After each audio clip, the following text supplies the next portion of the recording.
Obrigado. Esse é mais um evento do nosso Comitê de Contencioso Econômico do IBRAC. A gente queria agradecer a presença do professor Ragazzo, que gentilmente aceitou o nosso convite para tratar aqui de uma pesquisa de jurisprudência que ele tem conduzido na FGV. Acho que todos conhecem o Ragazzo, que foi ex-superintendente-geral do CAD, ex-conselheiro do CAD, atualmente professor da FGV Rio, graduação em Direito na PUC Rio de Janeiro, mestrado e doutorado pela UERJ e também mestrado pela NYU. Então, acho que essa é uma oportunidade interessante de recebê-lo e ter uma conversa interessante sobre pesquisa empírica e sobre direito da concorrência no judiciário. Ragazzo, queria te agradecer aqui em nome do IBRAC e do comitê, é sempre um prazer te receber e podemos te passar a palavra para você seguir adiante com a conversa hoje. Claro, Zé. Bom, primeiro agradecer aí o convite de vocês, de nossa comunidade bem ativa em seminários, podcasts e todas as finalidades de conteúdo e vídeo, né? Vou falar um pouquinho do que foi a origem dessa pesquisa e a loucura que foi essa pesquisa. Na verdade, ela foi um projeto do Fundo de Direitos Difusos 2018 e que começou a ser tocada, na verdade, só em 2019, né, quando a gente recebeu os primeiros financiamentos mesmo, os primeiros pagamentos, e aí 2020 deu a pandemia. E depois, né, enfim, o fluxo 2020, 2021 teve a pandemia, aí agora 2022 também teve o projeto, né, então, o que virou lei. Então, na prática, essa pesquisa meio que foi atropelada por várias situações, né? Ela foi atropelada primeiro pela pandemia, depois ela foi atropelada pelo próprio projeto de lei virando lei. Mas ela tem alguns insights interessantes, né? E ela tirou um pouco da minha alegria inicial de falar sobre ações de indenização. Eu vou mostrar para vocês um pouco por quê. Deixa eu projetar aqui, eu vou ficar tirando e entrando para que vocês tenham mais clareza do que está acontecendo. Só me avisa se vocês estão vendo, então, né? Então, Como sim, professor?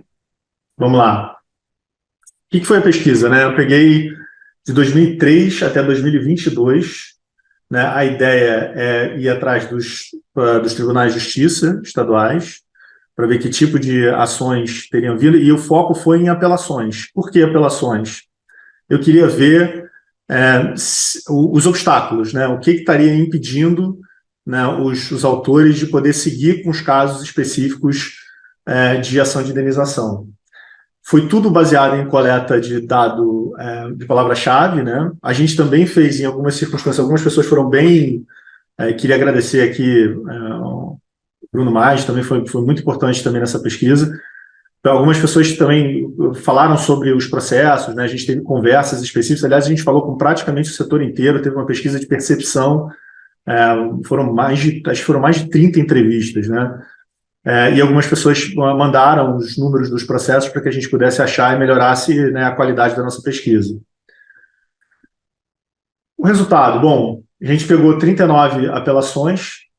A minha expectativa é que tenha mais casos, bem mais casos do que esse número, mas a gente está falando só das apelações e só das apelações que, por meio dessa metodologia, foram encontradas. Então, é restrito, né? Você não tem como ampliar disso. E aqui eu estou falando das ações que são tratadas no âmbito privado. Então, eu excluí, isso faz parte também do relatório, mas isso está em outra parte, que é os casos do Ministério Público, que tiveram um número bem maior de ação, mas quase sem nenhum sucesso, né? Foram 120 ações, quase todas elas não foram providas, né? Não conseguiu ganhar nem em primeira nem em segunda instância. Dessas 39, que são as ações privadas mesmo, né, aqui a gente está falando essencialmente de Laranja e Cimento. Foram os principais casos que eu peguei. E tem sua razoabilidade, que são os casos que estão há mais tempo no sistema, né? Então, naturalmente, eles já poderiam ter chegado à fase de apelação. Em menor medida, você vê gases e outros aí bem marginalzinho, né? Então, essencialmente, a gente tem aí uma jurisprudência muito pesada a partir dos casos de Laranja e de Cimento. Esse dado foi o que me chocou um pouco mais, né? 36 das 39 perderam em primeira instância. Então, assim, teve uma situação que o sujeito estava apelando, quem estava apelando era o autor, né, porque tinha perdido por alguma razão específica aquela ação. Aí eu fui atrás de quais eram as razões, né? Essencialmente, a gente está falando de prescrição como grande bloco de casos, né, e depois conjunto probatório e passing on. Eu separei conjunto probatório de passing on porque eu acho que são situações, tecnicamente falando, diferentes, né? Embora você esteja falando de prova, né, você consegue enxergar blocos diferentes de assuntos, né, entre conjunto probatório e passing on. Professor, posso só tirar uma dúvida? Você comentou Por que você favor. excluiu do seu banco, por exemplo, as ações civis públicas, né, de Ministério Público. Também foram excluídas as ações coletivas de associações?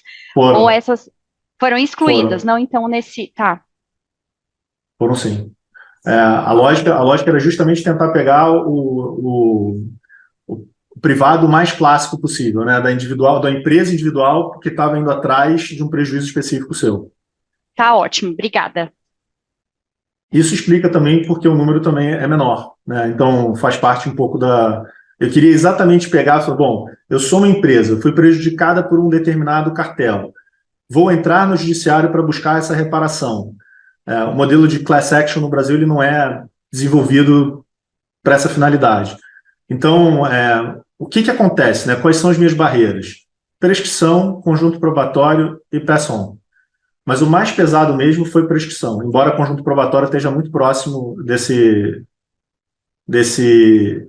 número, né? Como a gente está falando aqui, né? Foram 23 casos que caíram por conta de prescrição, 18 por conta de conjunto probatório. O pass-on, me parece que ainda não se chegou a essa discussão com maior peso, porque é quase como se fosse uma etapa mais para frente, né? Se você não tem, se o caso está prescrito, se o caso não tem, é quase como se fosse, você está parando em barreiras antes de chegar na discussão do pass-on. Dos casos que foram apelados, né, 28 continuaram sendo desprovidos, né, e só 8 foram providos. Então o negócio continua muito pesado e eu acho que isso está muito relacionado ao que aconteceu agora em 2022, que grande parte dos casos de laranja foram julgados, né, e grande parte com prescrição. Então, assim, foi esse um pouco o resultado da pesquisa. E, novamente, você fica dentro da mesma discussão. Prescrição, conjunto probatório e aí, em menor medida, passing on. O que eu acho que é importante, tá? Quando a gente fala de desprovimento em relação à insuficiência da prova do dano, né, a gente está falando de cimento, a gente está falando de gases e minoritariamente de laranjas, porque grande parte dos casos de laranjas caíram por conta de prescrição. Então, eu vou passar aqui rápido.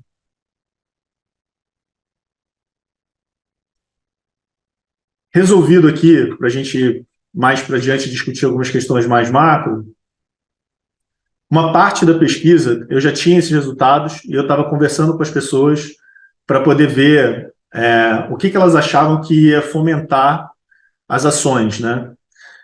O grande passo assim que eu vi dessas conversas foram muito relacionadas a tempo de duração. Embora você tenha a discussão de prescrição, embora você tenha a discussão de conjunto probatório, o que chamou mais a atenção das pessoas não foi acesso à evidência, não foi nem a metodologia de cálculo diretamente, mas, ao contrário, foi o tempo de duração das ações. E aí eu fui, por meio das entrevistas, tentando entender um pouco, por isso que grande parte das sugestões para melhorar as ARDCs foram todas baseadas com arbitragem. Se você for olhar, assim, majoritariamente foram as sugestões. A gente precisa encurtar o período de tempo, porque a gente está perdendo os casos porque eles demoram demais. Por quê? Já tinha uma perspectiva das pessoas que prescrição ia se resolver pelo projeto de lei, pela lei, né, que acabou acontecendo, o que em alguma medida foi endereçado, né, o CAD ser utilizado como uma decisão prima facie também, então isso em tese resolveu o problema da ausência de prova da conduta anticompetitiva, né, do ato ilícito, e você teve o double, né, no nosso caso, né, lá fora trouble, né, mas o double damages para você dar um incentivo.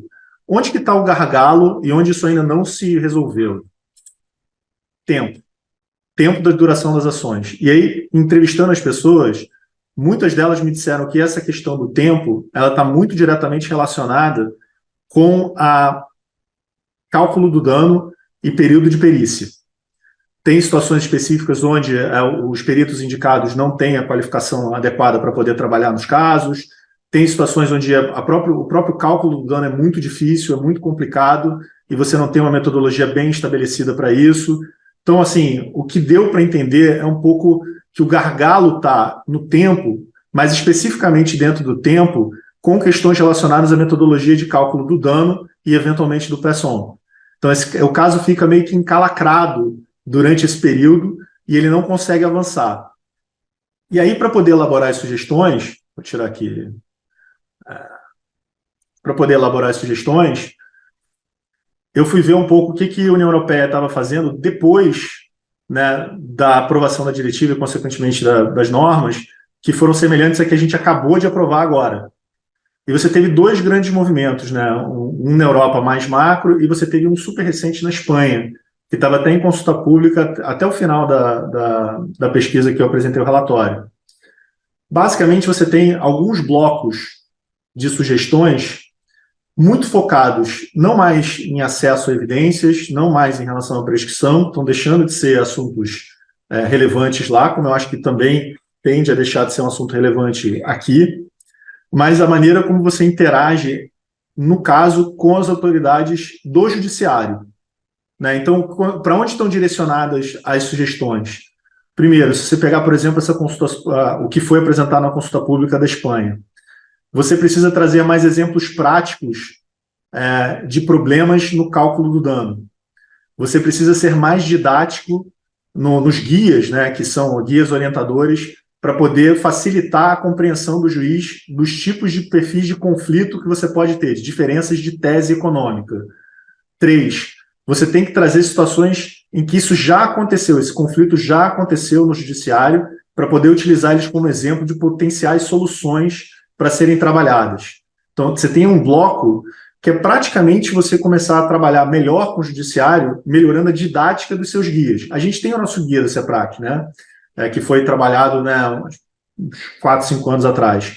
E até o Guilherme, quando eu estava fazendo, o ex-Departamento de Estudos Econômicos, quando eu estava fazendo essa apresentação, ele falou para mim que tem um guia em discussão com o IPEA, que eu acho que era até o projeto do Fundo de Direitos Difusos, e que várias dessas questões que eu estava discutindo já estariam, em alguma medida, já sendo incorporadas nesse guia, que vai ser como se fosse uma versão 2.0 do guia do CEPRAC. Mas o primeiro bloco era, para deixar todo mundo ciente, era um bloco de interlocução, de melhora de didática, para você identificar quais são os perfis de problema, quais são as perguntas que um juiz pode fazer e como as situações práticas que já foram julgadas até o momento podem ilustrar para que o juiz possa entender onde estão os conflitos e conseguir direcionar a perícia de uma forma para tornar o resultado mais eficiente. E tem um segundo lado, que é você começar a incorporar também metodologias que vão levar em consideração outros efeitos que não o clássico efeito de aumento de preço. Por exemplo, o que acontece em termos de perda de volume? O que acontece, por exemplo, com o cálculo de juros dentro do cálculo que você vai fazer do dano? Então, são situações que me parece que, à medida que você vai avançando com as ações e você vai superando o problema de prescrição, que eu acho que é o caso que a gente está, o momento que a gente está entrando agora, você começa a entrar pesado nas dúvidas sobre cálculo do dano e cálculo do Pesson. Então, dentro das sugestões, por exemplo, europeias, você tem um checklist como você vai fazer o teu drive de perícia do Pesson. Né? O que você tem que perguntar para o seu perito e para os seus assistentes técnicos para tornar essa discussão mais clara e mais palpável para você conseguir andar de uma maneira mais eficiente. Então, o que eu vi resumindo, a gente está, como lá fora já aconteceu, as discussões de prescrição começaram a perder relevância. Aqui no Brasil, eu estou olhando para o passado, né? Então ela ainda é muito relevante, mas a tendência daqui para frente é ela reduzir, mas a gente vai esbarrar num gargalo muito grande, muito significativo de tempo. Parte muito grande desse gargalo de tempo está relacionado à dificuldade nas metodologias de cálculo de dano e de cálculo de Pesson.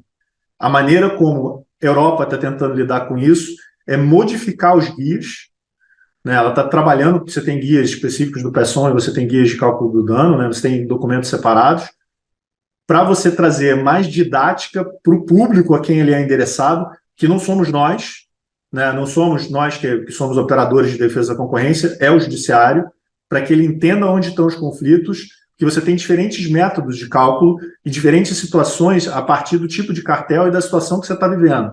Então, ele dá, né, qual é o problema de um modelo A, qual é o problema do modelo B, e dá soluções práticas e didáticas para poder trabalhar com isso. E o outro é que, à medida que os problemas foram aparecendo, ficou difícil você ver, por exemplo, tem alguns cálculos que desconsideram, por exemplo, qual é o efeito de volume, só vê o efeito em preço. Isso também pode trazer prejuízo, né? Isso também pode trazer efeito para o PESOM. Tem uma situação de você poder calcular como você faz o cálculo dos juros, né? Quando você vai fazer o cálculo do lucro cessante. Tudo isso é objeto de guias. Então, a minha sensação um pouco é que talvez o próximo passo, e eu acho que teve até certa receptividade por conta do CAD, de como é que você faz um revamp desses guias, né, e metodologias para você poder trazer esse melhor diálogo com o judiciário. Essa primeira etapa e uma segunda etapa de interlocução, onde a gente vai ter que levar esse perfil que eu estou fazendo aqui de uma maneira muito resumida, só para a gente poder abrir para o debate, para o judiciário, para falar, olha, qual é o tipo de problema que você vê no cálculo do dano? Qual é o tipo de problema que você vê no cálculo do PESOM? Porque a gente já está fazendo essa transição dos casos caindo por prescrição para os casos caindo por conta de conjunto probatório. E dentro do conjunto probatório não é acesso à evidência, é sim acesso ao dano, à existência do dano, cálculo do dano.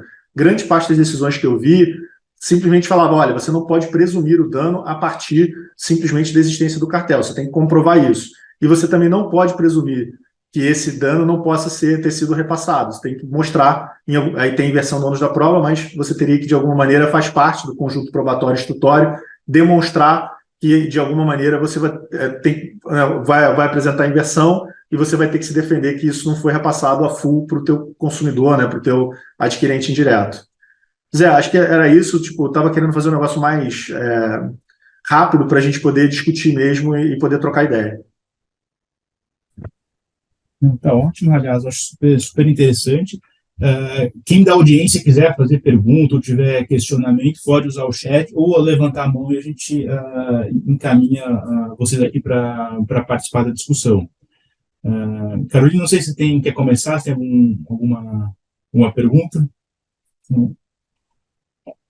Não, na verdade, eu ia perguntar, professora, se você poderia compartilhar essa apresentação com a gente também. Tá no mudo. Claro, vou mandar para todo mundo. Sem problema nenhum. Aqui do meu lado, eu fiquei com uma curiosidade, Ragazzo, sobre se os casos de ações coletivas também têm o mesmo tipo de percepção ou não. Porque assim, a gente sempre vê uma questão que eu acho que é interessante, que é as discussões concorrenciais acabam sendo necessariamente coletivas de certa forma, né? Um tipo de violação ou que envolve muitas, para ficar no cartel, muitos players, mas ainda que fosse unilateral, você afeta muitos terceiros no mercado. Então, assim, é um tipo de dano que é meio coletivo por natureza, né? Então, não sei se tem algum outro ponto das ações coletivas que possa ajudar, ou como lidar com essas disputas que são mesmo coletivas, né?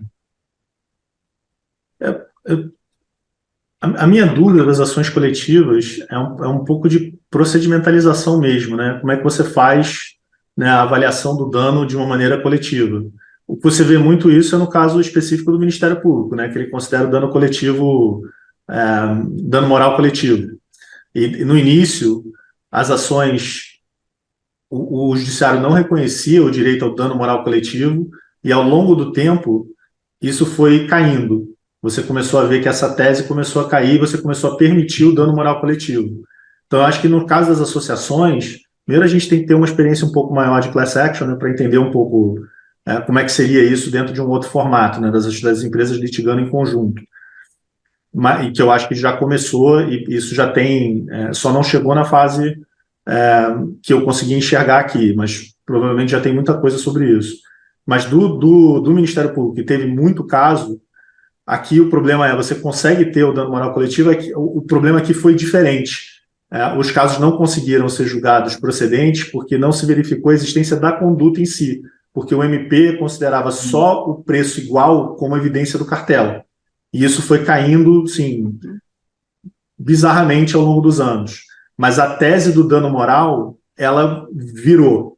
Né? O que é interessante dessa história é o seguinte, né? Engraçado que o problema é diferente o que você vê nas ações civis públicas do que você vê no caso das ações privadas. Na ação civil pública, o problema é você demonstrar a existência da conduta. Nesse caso aqui, o problema não é você demonstrar a existência da conduta, porque é um follow-on. né? Então, você tem o caso do CAD, você tem as evidências do CAD, às vezes você tem TCC, você tem leniência, você tem um aparato muito grande de evidência da conduta. O que você não tem é a prova do dano. Então, assim, os dois eixos levam a gente a ter um problema de eficácia mesmo do instrumento judicial, seja porque você nas ações civis públicas você tem dificuldade de mostrar a evidência, seja porque no outro você tem dificuldade para você conseguir provar o dano. Eu acho que no caso do Ministério Público é mais complexo porque ele escolheu, assim, majoritariamente, assim, absurdamente majoritariamente, mercado de combustíveis para isso. Eu vi pouca variedade de casos, né, de setores. Então, você teve GLP, pouquíssimos casos, 2, 3 casos, e você teve 100 e lá vai casos de gasolina. Mas teve essa evolução. Você deu para ver ao longo do caminho o judiciário primeiro derrubando o dano moral coletivo e depois começando a aceitar.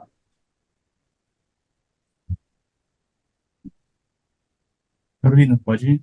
Se ninguém mais tiver outra pergunta, eu queria perguntar, professor, se você viu alguma discussão sobre a questão de solidariedade das empresas que são incluídas como réis aqui nessas ações indenizatórias, porque eu sei que isso ainda vai ser um ponto que ainda vai precisar ser enfrentado pelo judiciário, principalmente quando uma empresa tem uma participação meramente lateral e acessória, né, naquele suposto cartel.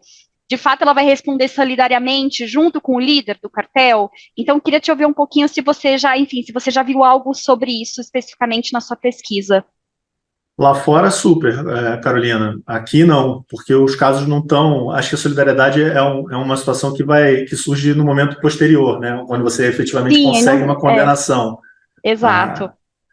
Eu acho que o que a gente está Se você for olhar nas fases, a gente acabou de superar a prescrição. A gente está no momento onde a gente também está superando a prova da conduta. Isso também não é mais, me parece, um problema. O ponto que a gente está, que é o ponto que está na Europa, é o ponto do cálculo do dano. Isso está parando os processos, né? O caso não anda por conta do cálculo do dano, né? E sobretudo por conta das perícias do cálculo do dano, e a gente não consegue evoluir por conta disso. Mesmo lá fora, se você tirar as 3 principais jurisdições onde você tem o maior volume de casos, você tem o maior volume de casos na Inglaterra, você tem o maior volume de casos na Holanda, você tem o maior volume de casos na Alemanha. Se você for olhar Itália, Espanha, Portugal, são lugares onde você tem menos tradição e volume de casos de indenização. Esses são os lugares que estão mais preocupados em você conseguir desengargalar essa etapa que a gente está agora. Foi por isso, inclusive, que eu fui atrás de uma consulta pública da Espanha, porque o que eles estão fazendo é renovando o guia de análise de cálculo de danos deles lá, porque eles não conseguiram ter o mesmo resultado que aconteceu Espanha, Holanda Holanda, Alemanha e Inglaterra. Se você olhar, inclusive, os casos brasileiros que estão sendo litigados fora do país, eles também privilegiam essas jurisdições, seja porque você tem regras processuais mais efetivas ou porque, de alguma maneira, o nexo, né, para você estabelecer jurisdição também costuma ser mais fluido e você consegue jogar os casos para fora. Aliás, parte do objeto da pesquisa foi vendo um pouco que as pessoas começaram a jogar os casos para fora do Brasil, ao invés de tentar ficar só aqui. Isso pode ser por conta da eficiência do judiciário, né, que não conseguiu gerenciar essa etapa do cálculo dos danos, ou pode ser porque, de fato, você tem um processo mais rápido naturalmente, né, lá fora do que você tem aqui. Mas essa questão da solidariedade, eu acho que é uma etapa que você já tem as discussões durante os casos, mas isso não acabou sendo objeto do que eu vi de decisão, porque os casos todos caíram, né? Na maioria eles caíram. E também, assim, enquanto o pessoal não faz outra pergunta, paradoxalmente, a maioria das pessoas, eu entrevistei 32 pessoas, 32 escritórios, né, diferentes da nossa área. Independentemente desses resultados, as pessoas têm uma perspectiva positiva a respeito das ações de indenização. As pessoas acham que é um mercado que, embora as pessoas divirjam em relação ao percentual de crescimento, né, tem gente que acha que vai crescer muito, tem gente que acha que vai crescer pouco, todo mundo acha que vai crescer. A sensação que eu tenho que as pessoas acham que vai crescer é porque as pessoas veem que essa situação do cálculo do dano eventualmente vai ser resolvida também, como prescrição foi. Então, é uma etapa que você está dentro da cadeia. Eduardo Irano aqui. Houve um incremento ou maior coordenação dos trabalhos de investigação entre autoridades policiais, Ministério Público, Receita e demais órgãos de inteligência corroborando para a criação de provas mais robustas? Essa pergunta do Eduardo. Olha, eu acho que não, porque, primeiro, os casos, embora eles se espraiam ao longo do tempo, né, você teve quase 10 anos aí dos casos do Ministério Público, eles não são follow-on dos casos do CAD, eles são stand-alone, e me parece que são reações independentes, não é porque ele não possa, mas foram não coordenadas do Ministério Público em relação a esses aumentos de preços de combustível. Era quase como se fosse uma reação, os postos aumentavam, o Ministério Público entrava com as ações, e aí, na sequência, primeira e, na grandíssima maioria das vezes, segunda instância, o caso caía por ausência de evidências, porque era tudo baseado só em reajustes próximos ou preços iguais, o que não seria suficiente para você configurar o cartel. Então, acho que não para esse perfil de ação. Inclusive, quando a gente fez a entrevista, na verdade, a apresentação dos resultados do Ministério Público com o MP do CAD, acho que parte do trabalho do CAD também é poder fazer essa organização e essa articulação, porque os MPs que eu vi desses casos eram MPs estaduais, não eram MPs federais. Então, ainda existe esse espaço para coordenação, sim, e talvez de diversificação de setores. E antes de passar para a próxima pergunta, eu queria fazer uma pergunta meio relacionada a esse tema, né, que tem a ver com como o quão deferente o judiciário tem sido em relação às provas do CAD, né? Assim, eles têm imagino que as empresas se defendam argumentando que estão litigando, estão disputando, ou de alguma forma questionando a prova dos autos que está sendo usada para a ação. Queria ver como que o judiciário tem visto isso, tem entrado na discussão ou não, ou tem considerado separado, como que isso não tem a impressão que eu tenho é que o judiciário tem sido bastante diferente às provas que são produzidas no CAD, tanto que isso não tem sido considerado nem pelas partes que eu entrevistei como um perfil de problema muito sério. Não é aí que está o gargalo. Assim, as provas que são trazidas do CAD, né, seja no espaço que você pode trazer, dadas as limitações de acesso à informação que você tem, mas a condenação do caso do CAD já é considerada como se fosse uma prova prima facie bem pelo judiciário. Embora isso tenha sido até objeto do que foi escrito especificamente na lei, isso já não era um gargalo antes, ou não era pelo menos um gargalo relevante antes. Interessante. Aqui tem uma pergunta do Paulo Fruquim. Parabéns pela pesquisa Ragazzo. Uma dúvida. Nos poucos casos em que o autor foi bem sucedido, foi possível observar quando e como se deu a execução, pagamento efetivo do dano? Não, até porque o objeto da pesquisa não era esse, né? Eu estava mais interessado em saber o porquê que não estava ganhando do que o que aconteceu com aqueles que ganharam. O escopo da pesquisa era obstáculos, né, ao desenvolvimento das ações. Então, eu não vi assim, o fluxo de execução, o que aconteceu depois. E são muito poucos casos mesmo. Assim, até numa situação concreta, se você for olhar, no Ministério Público e no caso das ações privadas, você está olhando... Eu acho que nenhuma ação acabou, para ser bem honesto, né? Sim, várias delas, o que você está olhando é tipo você decretou a prescrição na primeira instância e mandou voltar o processo para a primeira instância para ele continuar em andamento. Uma segunda pergunta do Paulo Fruquim também. Como foram classificados os casos em que o autor foi parcialmente bem-sucedido, parcialmente provido, por exemplo, ganhou, mas não nos valores pretendidos? Dos casos que eu prestei mais atenção, os casos que ele foi parcialmente provido, ele ganhou na prescrição, mas perdeu por conta da ausência de provas do dano. Então, esse ciclo eu acabei não complementando também, porque para mim não foi interessante. Eu estava mais preocupado em saber por que ele estava parando e não o que estava fazendo voltar ao processo original, onde ele teria, em tese, razão. E nesses Mas casos... perguntas boas. Até podemos seguir aí, porque tem boas ideias para seguir na análise.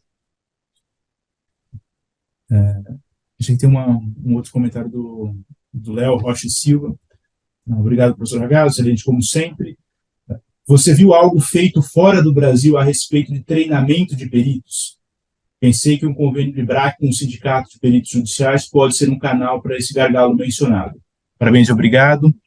Essa foi a pergunta do Leonardo.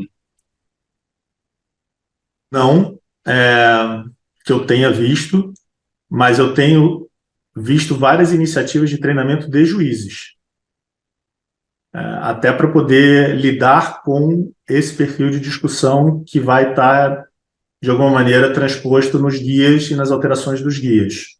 Não vi nenhum treinamento específico para perito. Acho que tem uma etapa anterior, que é você começar a sensibilizar o Poder Judiciário antes de você sensibilizar o perito em si. E eu acho até que peritos a gente teria. Embora não sejam os peritos judiciais clássicos, né, que a gente vê, em alguns casos até não são economistas ou advogados, são pessoas que têm formação mais de contabilidade, mas acho que o pesado disso seria mais no judiciário, até para ele saber conduzir a perícia, né, como trabalhar com o perito e como trabalhar com os assistentes técnicos. Acho que esse gargalo é anterior. Tem uma outra pergunta do Alessandro Giacalha. O Código de Processo Penal estabelece que o juiz fixará valor mínimo para a reparação dos danos causados pela infração, considerando os prejuízos sofridos pelo ofendido. Você identificou alguma interação entre as ações civis públicas e as ações penais? Não, porque não foi o objeto da pesquisa, né? Eu acabei não fazendo pesquisa do lado penal. Mas, levando em consideração que muito provavelmente você teria restrições específicas, né, sanções específicas para as pessoas físicas que seriam objeto dessas ações penais, eu acho que não teria um vínculo direto com o valor da indenização. Difícil você fazer isso. Mas não vi, até porque também todos os casos que eu peguei do MP, todos caíram. O negócio não foi adiante. E aí eu acho que essa correlação também é para ações civis ex delito, né? Que não é o caso aqui. Na verdade, existe essa independência aqui entre as esferas. Então, acho que tem essa ponderação também. Aqui tem uma pergunta do Felipe Roquette, do CAD. Ragazzo, o reduzido número de ações privadas follow-on bem-sucedidas pode derivar da dificuldade de acesso às provas da existência da conduta produzidas no processo administrativo? Então, eu escutei isso de algumas poucas pessoas que foram entrevistadas, não foi a opinião majoritária. A opinião majoritária é no sentido que não era esse o gargalo, mas que poderia sim melhorar a situação. O gargalo está no cálculo do dano. O gargalo não está na follow-on, né? Para você ter um outro mundo totalmente diferente, que é o mundo dos standalones, que a gente aí não tem quase nada no Brasil, tirando as ações civis públicas que vêm pelo MP. É um mundo totalmente diferente. Mas no caso da follow-on, eu não vejo esse como o principal gargalo, embora algumas pessoas que trabalham na área, que têm ações, tenham sinalizado que pode sim ser um eventual problema, mas não foi o ponto majoritário. Aqui tem outra pergunta da Esther Correia. Enquanto os guias não são efetivamente atualizados, há alguma estratégia, dica para mitigar eventual indeferimento da ação com relação à prova do dano? Desculpa, falar de novo, eu não entendi. Enquanto os guias não são efetivamente atualizados, há alguma estratégia ou dica para mitigar eventual indeferimento da ação com relação à prova de dano? Acho que um pouco como melhorar a demonstração do dano, né, enquanto os guias não saem, né, ou não tem nada mais detalhado. Pelo que o pessoal do CAD falou, na verdade, vem das iniciativas de treinamento, né? Se o guia não vira um instrumento que tenha vida própria, né, e até porque provavelmente deve sair um novo por conta dessa situação do IPEA, se é que não saiu, não vi depois, mas também não vi o lançamento, então imagino que não tenha saído. O que eu entendi do que o CAD pretende fazer nos próximos meses, anos, é aumentar a interação com o Poder Judiciário. E acho que a gente podia fazer isso também. Até para a gente poder levar, não só a pesquisa, porque, enfim, isso aqui é mais uma, alguém vai fazer uma próxima e outra vai fazer outra, e por aí vai. A minha deve ter sido assim, a quinta, sexta, sétima pesquisa sobre isso nos últimos anos. Eu acho que o ponto é começar a sensibilizar o Judiciário para ele começar a entender, né, quais são os desafios de você gerenciar uma ação dessa e por que a demora de 10, 15 anos, em alguns casos até mais do que isso, pode desestimular, pode ser uma situação onde você efetivamente retira o direito de ação das partes, né? Você olhar, Hoje eu estou, Zé, você vai ver, eu estou com 46 anos. Se você tiver uma ideia de que você vai entrar com uma ação hoje, vai ter o resultado daqui a 15 anos, eu já vou estar com mais de 60 anos. Então, se você começar a pensar que essas ações são, na verdade, geracionais, né, que você vai pulando, né, década para você poder chegar num resultado, isso é um desestímulo abissal. Não foi à toa que a principal razão de desestímulo que eu vi das entrevistas com todo mundo do setor é o tempo de duração. Então, tem várias maneiras de você endereçar esse tempo de duração. Primeira maneira de você endereçar o tempo de duração, levar para arbitragem. Não foi possível no modelo específico que foi tentado pela lei, né? Acabou sendo objeto de sanção. Segundo modelo específico de você tentar fazer isso, reduzir o custo da curva de aprendizagem do juiz para poder lidar com uma ação dessa, né? E aí você pode ter diferentes estratégias para isso, mas talvez a que eu tenho visto lá fora é justamente você trabalhar nos guias. E a terceira, me parece, treinamento focado, estratégico, técnico, operacional do juiz nesse perfil de ação.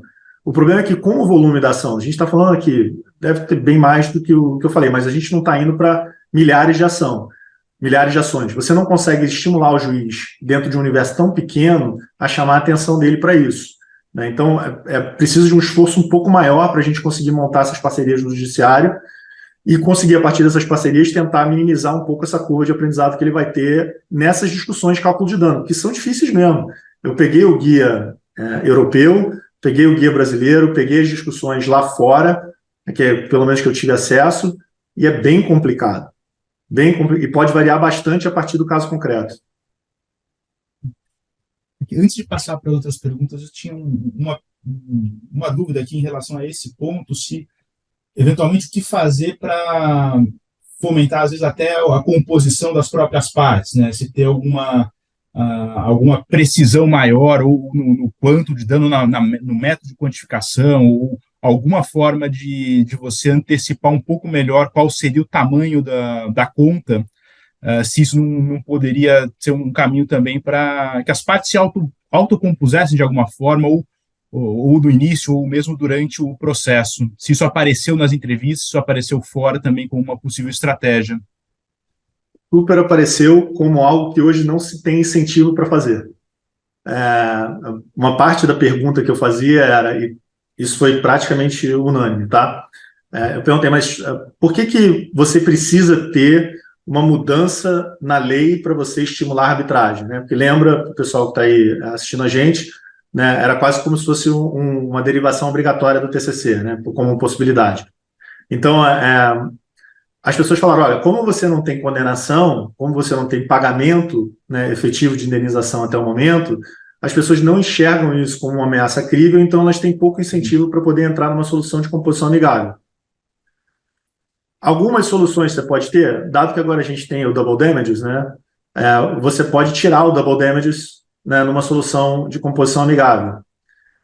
Você pode retirar, aí a Carolina estava falando sobre solidariedade, você pode retirar a solidariedade também no caso de uma composição amigável. Se alguém resolve compor amigavelmente, ele não vai ser responsável solidário se amanhã alguém, né, eventualmente entrar no judiciário e for buscar reparação contra terceiros, quartos, quintos que estão participando da conduta.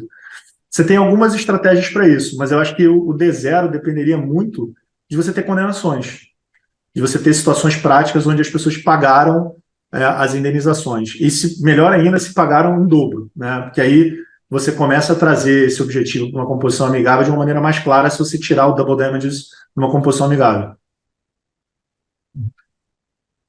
Aqui tem mais uma outra pergunta do Edson Freitas.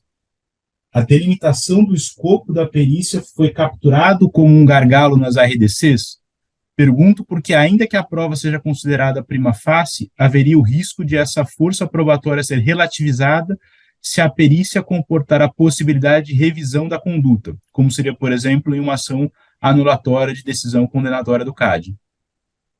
Eu não vi isso em fase de perícia e nem apareceu nas entrevistas, mas teve um caso que se aproxima da hipótese da pergunta, que foi gases, né?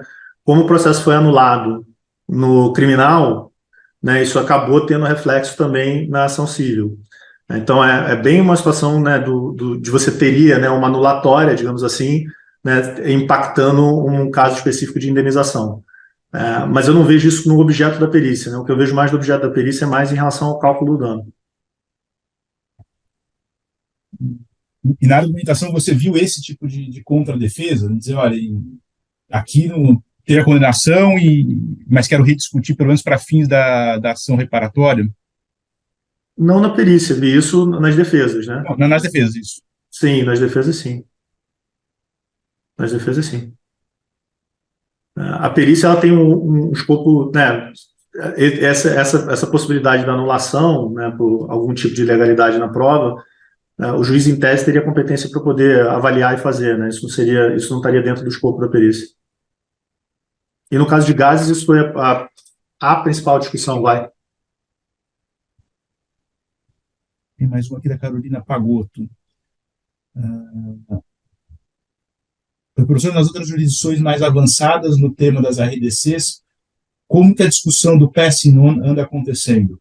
É um ônus probatório do réu provar que houve? A discussão é mais técnica, com provas técnicas calculando o repasse, ou pode ocorrer discussões mais teóricas, por exemplo, a possibilidade de repasse pelo autor em razão do mercado ajusante ser pouco competitivo? A discussão sobre o Pesson está seguindo uma lógica muito parecida com a discussão do cálculo do dano, mas invertido, né? A lógica é muito parecida. Você tem guias de metodologia de como você calcula o Pesson, em que situações você acontece o Pesson. Então, você tem discussões teóricas, mas o pesado é técnico mesmo, é o cálculo específico do que foi repassado. Embora me pareça até mais difícil do que o cálculo do dano. Mas se você olhar, vale muito a pena pegar o guia europeu sobre a parte específica do Pesson. Tem muita coisa sobre isso. E aqui no Brasil, o nosso guia é muito pequeno sobre essa discussão. A gente não tem muita coisa sobre isso. Lá fora tem muita coisa sobre isso.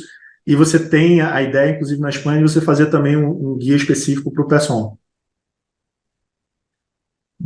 E antes de passar para a pergunta da Karen, que está no chat, Ragazzo, teve um caso que teve uma discussão mais de Pesson mais específica, né? Algo que chamou a atenção, especialmente acesso à prova, ou alguma questão mais detalhada desse caso, que eu não vou conseguir lembrar de qual cartel que foi essa discussão de Pesson. Mas tem algum específico que você esteja...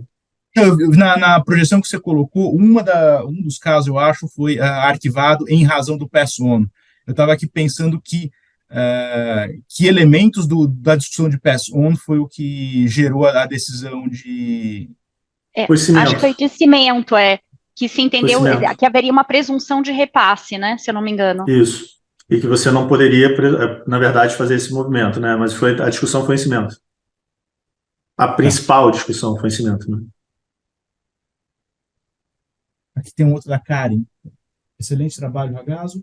A pesquisa envolveu alguma análise sobre litisconsórcio ativo facultativo ou outro ponto, ou algum outro tipo de análise sobre soluções utilizadas pelos autores para mitigar risco de litigar individualmente? Ou alguma análise sobre o impacto da possibilidade de ou não de class actions, ações privadas coletivas, no incentivo às ações fora do Brasil, por exemplo? Então, nas entrevistas, isso não surgiu na pesquisa jurisprudencial, mas nas entrevistas, muita gente reclamando da falta de uma estrutura de class action que pudesse atender o tipo de objetivo desse perfil de ação no Brasil. Muita coisa. Mas as pessoas se queixando de que não teriam um instrumento, né, de judicial para poder viabilizar esse tipo de ação no Brasil. Eu tenho visto as ações surgirem a partir agora de associações, né? Mas isso ainda não chegou na etapa da pesquisa, né, que era ver as apelações.